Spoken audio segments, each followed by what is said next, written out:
রাজাকান্দি শিকড়তলা বসিনা দাসপাড়ার বিশিষ্ট সমাজসেবক শ্যাম ঘোষ সারা বছর ধরে কোনো না কোনোভাবে সমাজসেবার সঙ্গে যুক্ত থাকেন। এই ঘোষবাড়ির রথযাত্রা উৎসব বিগত 15 বছর ধরে এলাকার মানুষের মন কেড়েছে। জামালপাড়ায় সারা বছর থাকার পর এই রথ জামালপাড়া থেকে তার বাড়িতে আসে এবং উল্টো রথ পর্যন্ত তার বাড়িতে থাকে। এই রথ উপলক্ষে এখানে মেলা বসে। অত্যন্ত ধুমধামের সাথে এই রথযাত্রা উৎসব উদযাপন হয়। রথযাত্রাদের বিশিষ্ট সঙ্গীত শিল্পী পৌশালী ব্যানার্জি এসেছিলেন এই উৎসবে। তার গাওয়া মাটির গান অসাধারণ। ভীষণ ভাল লাগছে মানুষের উপস্থিতি, জগন্নাথ দেবের রথযাত্রা, আর আজকের দিনে গান গাওয়া, মাটির গান গাওয়া এটা বড় পাওয়া। ভাল লাগছে। মানে গানের শেষে আপনাকে দেখা গেল যে আপনি আকাশের দিকে তাকিয়ে একটা নমস্কার করলেন, একটা চুমু খেলেন। এটা কি কালিকা প্রসাদের জন্য? না না, সবার জন্য। কালিকাদা তো সবসময় আছে। ঈশ্বরকেও মাঝে মাঝে একটুখানি ফ্লাইং কিস দিতে হয়। আমরা দৈনন্দিন জীবনে যা করি, আমার মনে হয় ঈশ্বরের বিরাজ ওখানেই। অতএব ওই আকাশের দিকে তাকিয়ে তোমাকেও একটা ফ্লাইং কিস। আজকে শুভ দিনে কালিকা প্রসাদের জন্য দুটো কথা শুনুন। কালিকাদা আমি তো সবসময় বলি আমার প্রাণের আরাম, মনের আনন্দ, আত্মার শান্তি। ওনার জন্যই লোকসঙ্গীত গাওয়া। আর এখন তো মানুষের জন্য গাই। আগে আমি বলতাম যে এসব গান কেউ শুনবে না, এখন তো আর বলতে পারবো না। সমরেশ দা এবং শ্যাম ঘোষ মহাশয়ের জন্য অসংখ্য ধন্যবাদ। এরকম রথযাত্রার দিন আমাদেরকে ডাকা, আমি চিরকৃতজ্ঞ তোমাদের কাছে। জয়গুরু। নিউজ ভারত 24 আওয়ার্সের সকল দর্শক বন্ধুদের রথযাত্রার জন্য অভিনন্দন, ভালোবাসা, প্রণাম। ভালো থাকবেন, সুখে থাকবেন, হাসি মুখে থাকবেন। 15 বছর পূর্ণ হলো জগন্নাথের সেবা করছি, আর আজীবন তো করে যাবো যতদিন এই পৃথিবীতে থাকবো। আর আমার একমাত্র পুত্র সন্তান এটা, আর কন্যাও আছে একটা। তো একেও শেখানো হচ্ছে যে এরপরের নেক্সট জেনারেশন হচ্ছে আমার ছেলে, ও যেন আদি অনন্তকাল ও যতদিন এই পৃথিবীতে থাকবো যেন এইভাবে সেবা করে যেতে পারে। ও শিখে নিক আস্তে আস্তে। আমরা অলমোস্ট 15 বছর পূর্ণ করলাম। এই 15 বছর এসে এত বড় ইভেন্ট, এত কর্মকীর্তি, এত লাইটিং, এত কিছু বৃহৎ একটা পরিকল্পনা করেছি। সবই সেজন প্রভুর ইচ্ছা আর আমার গুরুজনদের ইচ্ছা। আমার বাপিমা, দাদু ঠাকমা, আরো যারা গুরুজনেরা আছে তারা আরো আশীর্বাদ দিক। আর সবাই আমার পাশে আছে, আমার গ্রামবাসীবৃন্দ আর পারিপার্শ্বিক সবাই মিলেমিশে কাঁধে কাঁধ মিলিয়ে, আমার বন্ধুরা আছে, সবাই মিলে আছি আমরা। এই অনুষ্ঠানটাকে সুন্দরভাবে সাকসেস করছি। আরো যেন বৃহৎ থেকে বৃহত্তর করতে পারি। সবাই আসুক, পরিচিতি লাভ করুক।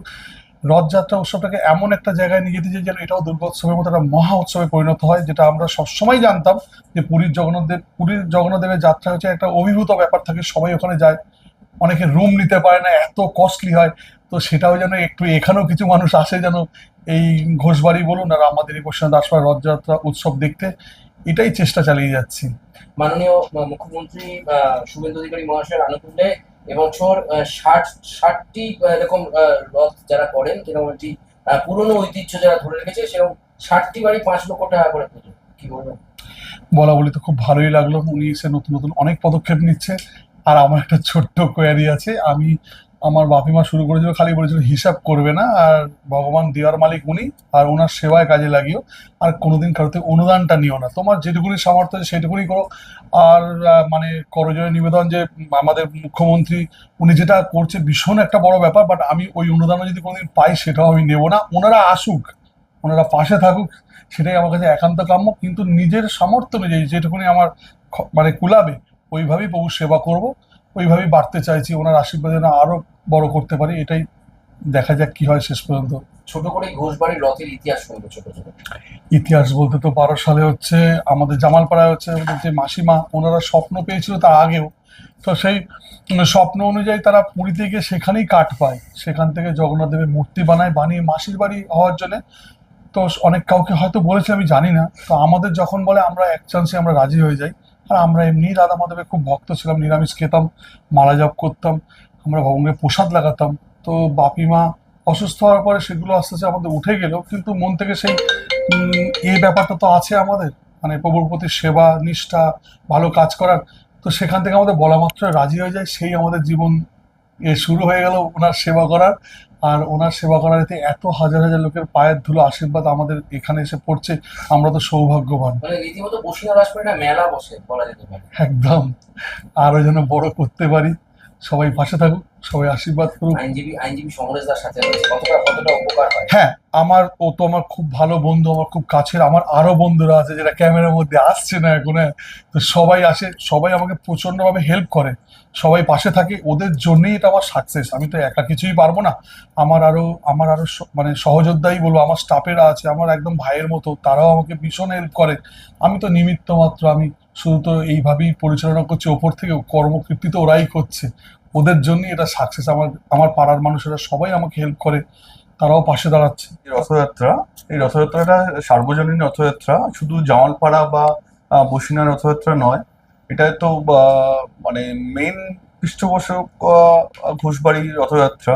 তার সঙ্গে আমি বলবো যে এখানে এলাকার প্রচুর মানুষ এই রথযাত্রার সঙ্গে জড়িত। মানে এলাকায় মানে পুরো রাজারহাট তো বটেই, পুরো নর্থ চব্বিশ পরগনার প্রচুর লোক এই রথযাত্রা দর্শনে প্রতি বছর আসে। প্রতি বছর মানে প্রচুর জনসঙ্গম হয়। আশা করছি এবারে আজকে রথ হলে এরপরে উল্টো রথে আরো মানে উল্টোরথ তো সোজা রথে হ্যাঁ, প্রায় এবং টেক্কা দেবে। সোজা রথকে টেক্কা দেয় অলমোস্ট প্রায় 14,000 লোক হবে। আর পুরো উদ্যোগটা শ্যামদার মানে পৃষ্ঠপোষকতাই হয় আর কি। তো আমরা জাস্ট নিমিত্ত মাত্র, আমরা জাস্ট পাশে থাকি, কোম্পানি দিই। তো আর আপনাদের চ্যানেলের পক্ষ থেকে সবাইকেই আমি আন্তরিকভাবে এই রথযাত্রার শুভেচ্ছা জানাই। যাদের দর্শক আছে তাদেরকে আন্তরিক শুভেচ্ছা ও ভালোবাসা জানাই। বিশিষ্ট সঙ্গীত শিল্পী আজকে মঞ্চ মাতালেন কৌশালী, হ্যাঁ, কেমন লাগলো কি বলবেন? না দারুণ। মানে ওনার তো, উনি ফোক সং করেন তো, সেই ব্যাপারে ওনার তো অতুলনীয়। খুবই ভালো। এখানে তার সঙ্গে এই রথযাত্রা উৎসবে যে ওনাকে আনার যে উদ্যোগটা নিয়েছেন, হ্যাঁ, তো শ্যামদা, তো সেটা খুবই ভালো। আর সেটা দর্শকরা খুব পছন্দ করেছেন। ওনার যে গানগুলো করেছেন সেগুলো মানে সাড়া ফেলেছে আর কি দর্শকদের কাছে। পুলিশ প্রশাসনকে আমরা প্রচন্ডভাবে আমরা ওনাদের কাছে কৃতজ্ঞ। ওনারা শুরু থেকে শেষ পর্যন্ত যেভাবে সবটা সুন্দরভাবে একটা পরিচালনা করেছে, সব সুস্থভাবে, কোনো রকম কোনো ডিস্টার্ব তাদের থাকেই না। তো ওনাদেরকেও একটা অশেষ ধন্যবাদ জানাই যে পুলিশ প্রশাসন আমাদেরকে ভীষণভাবে হেল্প করে। তো ওনাদেরকেও আমরা একটা ধন্যবাদ জানাতে চাই আমাদের তরফ থেকে। আমাদের রথ কমিটি বলুন, যাই বলুন, রথ উৎসবের তরফ থেকে ওনাদেরকে মানে বিশেষ বিশেষ ধন্যবাদ। ওনারা যেভাবে পাশে থাকে আমাদের। থেকে শিখছি, পাপার সাথে থাকছি, অনেকটা বোঝার চেষ্টা করছি। আশা করব বড় হলে এই প্রশাসনটা, এই রথযাত্রাটা আস্তে আস্তে বড় করতে পারি। আর যত বড় করা যায়, যত আমাদের ঘোষবাড়ির সম্মানটা বড় করা যায়, সেটাই চাই। শ্যামদার বিষয় হ্যাঁ, ওর ভালো অবদান আছে।